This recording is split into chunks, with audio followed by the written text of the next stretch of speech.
Wini-welcome ko po talaga yung pag-uutos ng ES on behalf sa Presidente, sa DFA, na kanselahin na nga ang pasaporte ni Guo Huaping o Mayor Alice Guo. At sana masunod yung utos na iyan sa lalong madaling panahon. Hindi naman po nagpapahuli ang DFA, and I have information from them that in fact, yung Philippine passports ni na Guo Huaping o Alice Leal Guo kasama na ni na Sheila Leal Guo, Wesley Leal Guo at Catherine Cassandra Leong ay in fact ni-report na nila sa Philippine Center for Transnational Crime, Interpol, para sa appropriate action nila. So itinaas na rin po hanggang sa level ng Interpol. At the same time, ang DFA ay kaagad sumulat sa BI at saka sa NBI noong pang June 26 nitong taon at muli noong July 9 nakaraang buwan para i-establish na minis-declare ni Mayor Alice Guo ang kanyang identity at citizenship sa kanyang passport applications at kasunod din po ng mga pagdinig ng aming komite at ni-request na i-cross-match yung biometric records ni Mayor Alice Guo na nahahanap sa database ng DFA vis-a-vis yung records nung kanilang mga database ng BI, database ng NBI, upang magamit ito ng DFA bilang ebidensya para i-establish yung fraudulent identity.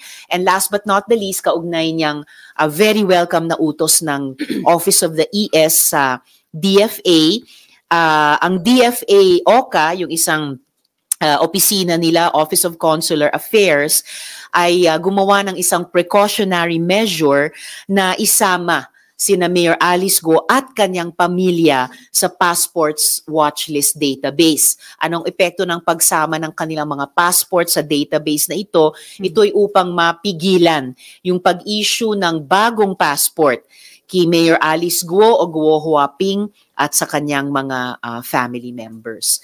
So muli, wini-welcome ko talaga yung aksyon ng Office of the ES at wini-welcome din at ina-appreciate itong mga dati na at kasalukuyang aksyon ng DFA. So ma'am, may hirapan na si Alice Guo at ang kanyang pamilya dun sa kanilang paglipat-lipat. Considering na itinaas na nga sa Interpol, tapos inilagay na yung sa passport database ng DFA. So ano yung implication pa noon? At least ang implication yan ay hindi lang mahihirapan, kundi totally mapipigilan na magamit pa yung Philippine passports nila. Pati ni Guo Huaping, lalo na't hindi naman siya Filipino citizen at walang K, humawak at gumamit ng Philippine passport, hindi na nila magagamit ito upang maglabas-masok.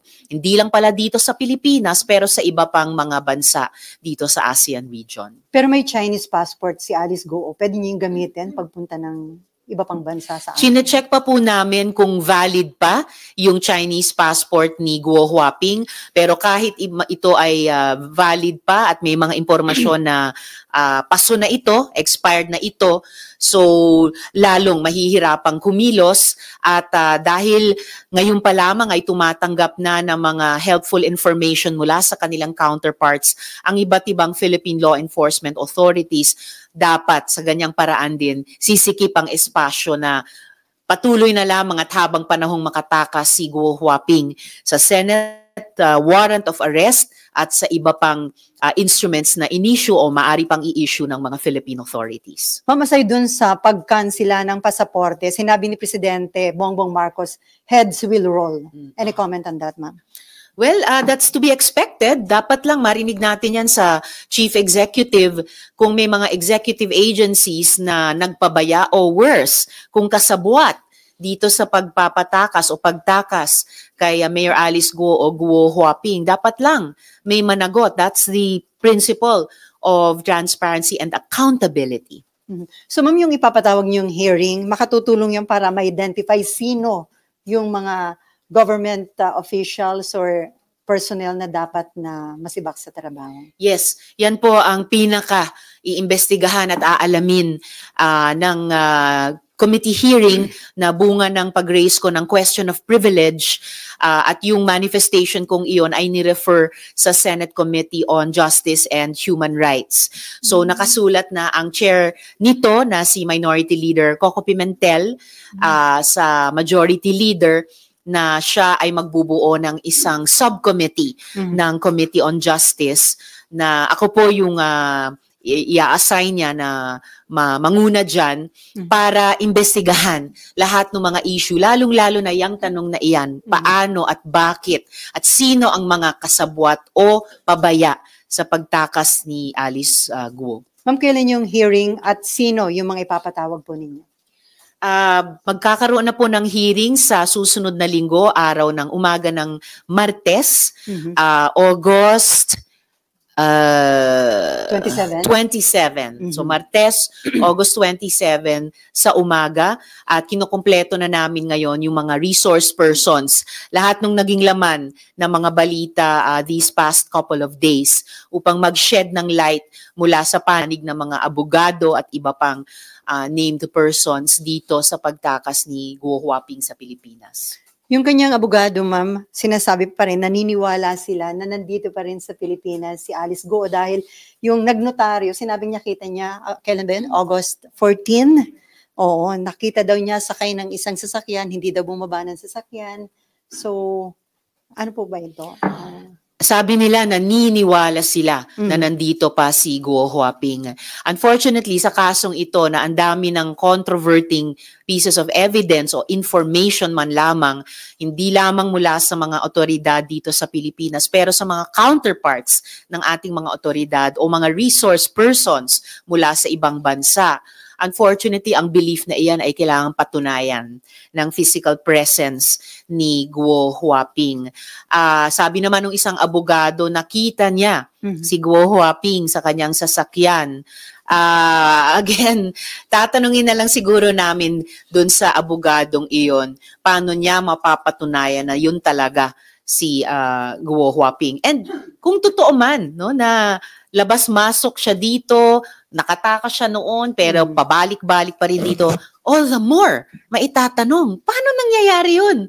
Isang tao na wanted ng Senate on the strength of our warrant of arrest, makakaalis lamang at makakabalik kung kailan niya gusto. Hindi yan acceptable dito sa atin at mukhang naging concern na rin ng mga authorities at ibang concerned parties sa ibang mga bansa sa ating rehiyon. Ma'am, do you think wala talagang alam yung abogado na kung lumabas na ng bansa nga si Alice Guo? Or pinagtatakpan lang? Mataas ang tiwala ko sa mga abogado kaya itatanong namin sa kanila ano ba talaga ang totoong alam nila.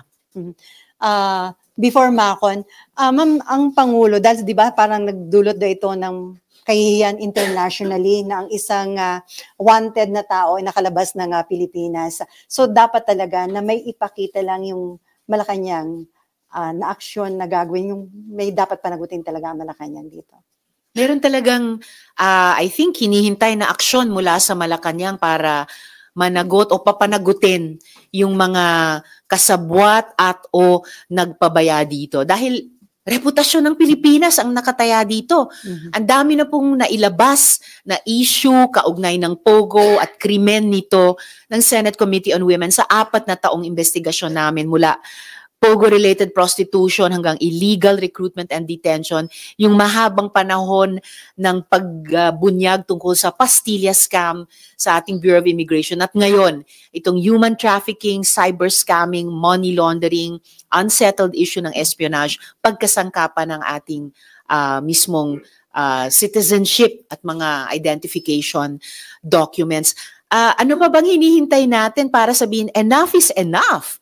Sobra ng pinahihiya ang Pilipinas sa ating mga sarili bilang mamamayan at ngayon pati sa ibang mga bansa. I think kahit si Presidente ay hindi na niya pwedeng tiisin ang ganitong sitwasyon. Kasi dagdag kahihiyan, ma'am, kung walang mananagot dito. At least sinabi na nila na heads will roll, so let's see.